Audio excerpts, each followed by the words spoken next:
Hello friends, welcome back to my channel.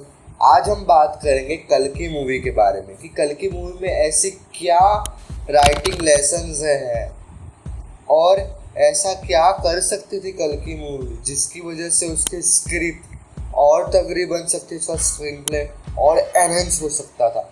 So let's get started.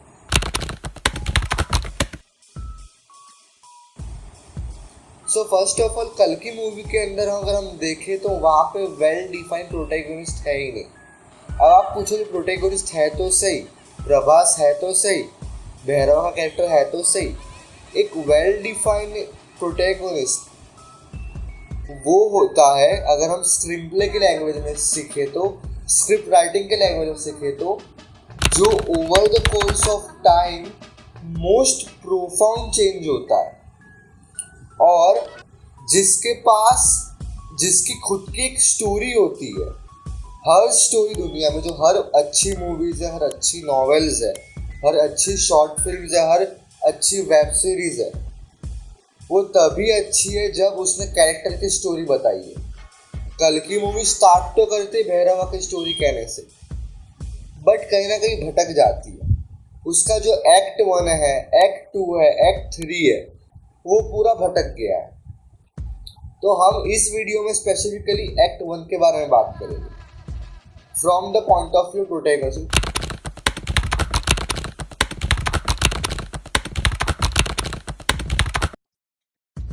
हम थोड़ा आगे जाएं, इससे पहले मैं आपको कुछ क्लियर करना चाहता हूँ। कोई भी वेब सीरीज और मूवीज हो, वो दो कैटेगरी में डिवाइड होती है। First one is comedy, second one is tragedy. Comedy means, अगर हम राइटिंग के लैंग्वेज में समझे तो, जिसमें हमारा प्रोटैगनिस्ट कोई अच्छी चीज़ के लिए चेंज हुआ है, मोस्ट प्रोफाउंड चेंज हुआ है। और ट्रेजेडी में, जब हमारा प्रोटैगनिस्ट बुरी चीज़ के लिए चेंज हुआ है। मोस्टली जो ट्रेजेडी वाला जॉनरा है वो बायोग्राफीज में लाई करता है, क्योंकि biographies it's all about downfall and rise of the hero, और मोस्टली डाउनफॉल के बारे में ही बायोग्राफीज बनती है। क्योंकि हमारा जो प्रोटैगनिस्ट उसके अंदर होता है, वो पहले अच्छी चीज़ अचीव कर लेता है, फिर वो बिगड़ जाता है, फिर वो वर्स हो जाता है, वो कोई बुरी चीज़ के चेंज हो जाता है। उसका prime example the Social Network, the Wolf of Wall Street. उसके अंदर जो प्रोटैगनिस्ट है वो कोई बुरी चीज़ के लिए चेंज होते हैं, उनके अंदर एक ग्रिड आ जाती है, एक फ्लो आ जाता है। लेकिन अब हमें पता करना है कि हमारी जो कल की मूवी वो कहाँ लाई करती है, कॉमेडी के अंदर, ट्रेजेडी के अंदर। सो हमारी जो कल की मूवी वैसे तो कॉमेडी के अंदर लाई करती है कैटेगरी में, बट वो उसको जस्टिस नहीं कर पाती। क्यों? क्योंकि उसके अंदर वापस से वही सेम बात है कि प्रोटैगनिस्ट वेल एस्टैब्लिश नहीं है। हम अब एक्ट 1 पे जंप करते हैं। अगर हम एक्ट 1 में देखा जाए तो एक्ट 1 में स्पेशली 3 चीज से कंप्राइज होता है। First is setup 1, second is setup 1 का कंप्लीशन, और कैच का आना। मतलब कोई भी प्रोटैगनिस्ट हो मूवी का, उसकी स्टार्टिंग में सेटअप 1 रहती है। या तो वो हमें डायरेक्ट दिखाई जाती है, फिर इनडायरेक्ट दिखाई जाती है। कल की मूवी में हमें डायरेक्ट दिखाई जाती है कि हमारा जो प्रोटैगनिस्ट है प्रभास भैरवा, वो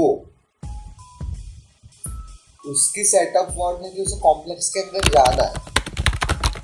तो हाँ, तो स्टार्टिंग में सेटअप 1 एस्टैब्लिश करती कि कॉम्प्लेक्स के अंदर जाना है, और कुछ मिनट्स में ही तो कॉम्प्लेक्स के अंदर होता है।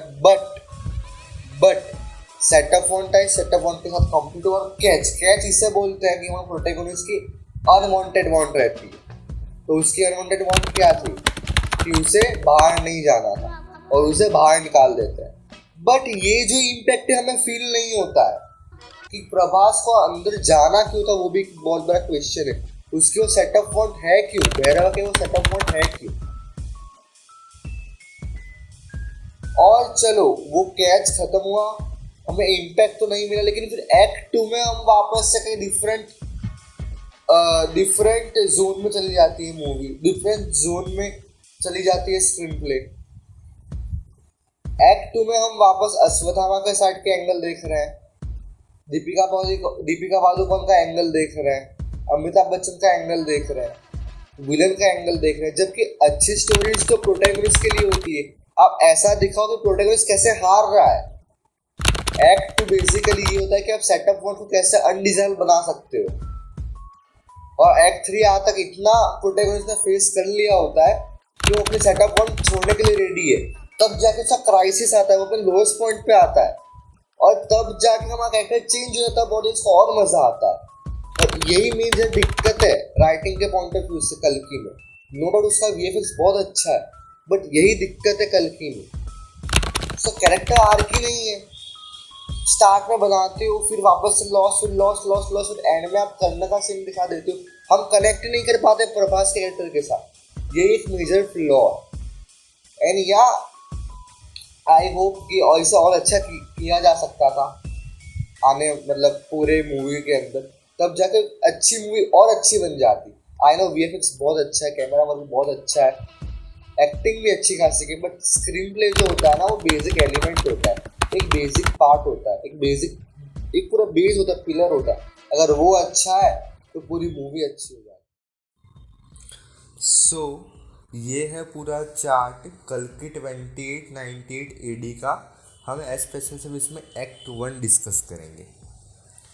तो एक्ट 1 अगर हम इस चार्ट को ध्यान से ऑब्जर्व करें तो हमारा ये चार्ट है प्रोटैगनिस्ट भैरव का, जो प्रभास का कैरेक्टर है obviously.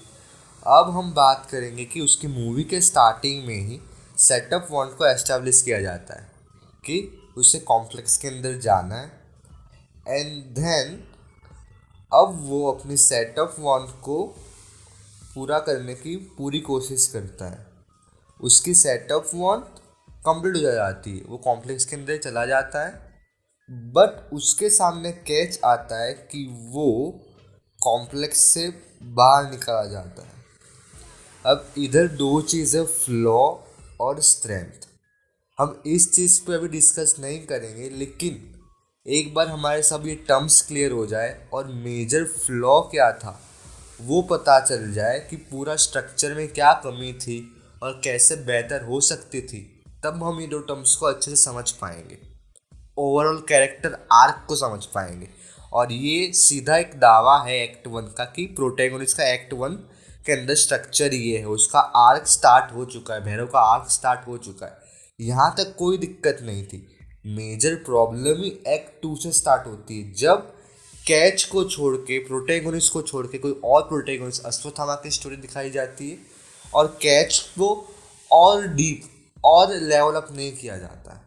And that brings to our second act structure. ये अब ये है हमारा फुल चार्ट।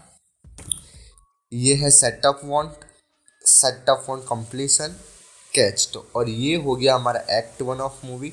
एक्ट 2 में क्या है, इधर हमने लिखा है downfall, means downfall of character Bhairava, कि भैरवा का अभी इधर डाउनफॉल होगा। और एक्ट 2 हमारा तब तक चाहता है जब तक हमारा प्रोटैगनिस्ट लो पॉइंट तक नहीं पहुंच जाता। अब यही एक मेन दिक्कत है कल की मूवी में, कि चलो उस हम भैरवा को जाना है कॉम्प्लेक्स के अंदर वो चला जाता है, कैच आता है कि वो बाहर निकल गया।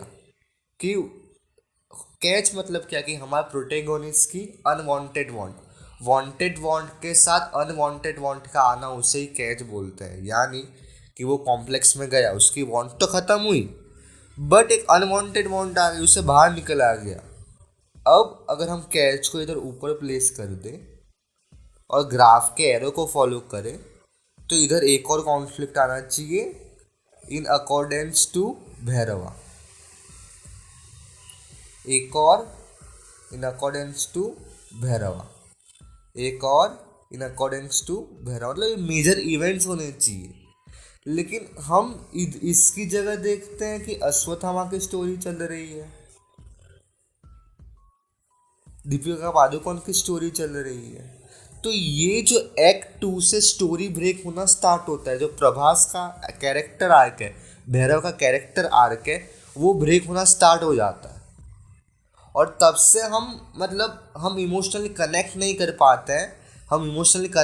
पाते हैं, कैरेक्टर से, इसलिए हमें स्टोरी आधी लगती है।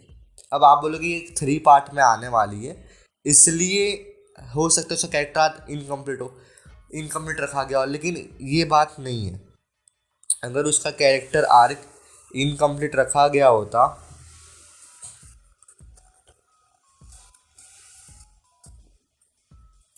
तो फिर जो स्पाइडरमैन की तीनों मूवी है, तीनों मूवीज जिसमें टॉम हॉलैंड ने रोल प्ले किया है, उसमें एक इंडिविजुअल कैरेक्टर आर्क है अगर आप स्टडी करेंगे तो, और वो हर मूवी के एंड में ख़त्म होता है। जैसे कि फर्स्ट पार्ट में लॉस के रिगार्डिंग है, लॉस के रिगार्डिंग तो है, लेकिन साथ में अगर उसके कैरेक्टर की बात की जाए तो टॉम हॉलैंड का कैरेक्टर ये होता है कि वो थोड़ा इनोसेंस बच्चे वाला होता है, और मूवी ख़त्म होते होते Spiderman no way from home था, क्या नाम था, I am missing the name, but जो फर्स्ट पार्ट है उसमें मुझे इतना पता है, अगर बेसिक्स को हम स्टडी करें तो मुझे इतना पता है कि टॉम हॉलैंड का जो कैरेक्टर आर्क था उसमें वो मूवी के स्टार्ट में इनोसेंस रहता है, पार्ट 1 की बात कर रहा हूँ मैं, और ख़त्म होते होते वो स्मार्ट एंड मैच्योर बन जाता है। ये था पूरी स्पाइडरमैन मूवी 1 का आर्क, जो मार्वल ने रिसेंटली बनाई थी, आई थिंक 2019 या 2017 में रिलीज़ हुई थी। इसलिए हम वो मूवी से हम कनेक्ट कर पाए थे कि हाँ उसका कैरेक्टर की स्टोरी, मतलब हम कैरेक्टर नहीं कह सकते, हम प्रोटैगनिस्ट कह सकते हैं। प्रोटैगनिस्ट की स्टोरी है और प्रोटैगनिस्ट का हर टिक मार्क हो जाता है। फिर स्पाइडरमैन पार्ट 2 में उसका एक अलग कैरेक्टर आर्क है, स्पाइडरमैन 3 में उसका अलग एक जर्नी है। तो ओवरऑल आपको हर मूवी में अगर अच्छी मूवी बनानी हो, अच्छी स्टोरी बनानी हो, तो आपको एक कैरेक्टर आर्क, प्रोटैगनिस्ट का जो कैरेक्टर आर्क की आर्क हमें वो फॉलो करना पड़ता है। अगर हम वापस बैक टू टॉपिक आ जाए तो अब क्राइसिस वो चीज़ है कि हमारा जो प्रोटैगनिस्ट है वो एकदम से हार चुका है, एकदम से इम्पैक्ट क्रिएट होना चाहिए। जैसे कि स्पाइडरमैन 1 में भी, स्पाइडरमैन अगर हम नो वे होम की बात कर ले कि उसने जब मल्टीवर्स के साथ दरवाजे खोल लिए और टाइमलाइन इधर से उधर होने लग गई, तो उसका एक बॉटम पॉइंट आता है, वो सबको फंसा देता है। एक बॉटम पॉइंट आता है, फिर जाके वो चेंज होता है, फिर तीनों स्पाइडरमैन आते हैं एक यूनिवर्स में, तो वो हो गया उसका क्राइसिस। और फिर तब ऑडियंस को मज़ा आता है कि अब क्या होगा। अब फिर इधर से जो जर्नी होती है, देखो इधर से मैंने अप का एरो किया है, ये अप ग्राफ ले जाता है। क्राइसिस, क्लाइमेटिक चॉइस की एक नया 2 चॉइस होती है कि मैं ये वाला करूँ या वो वाला करूँ, मतलब कि मैं अच्छा रास्ता में कौन सा रास्ता चूज़ करूँ, फिर वो चूज़ करता है, फिर फाइनल स्टेप आते हो, तब हमारा आर्क ख़त्म होता है।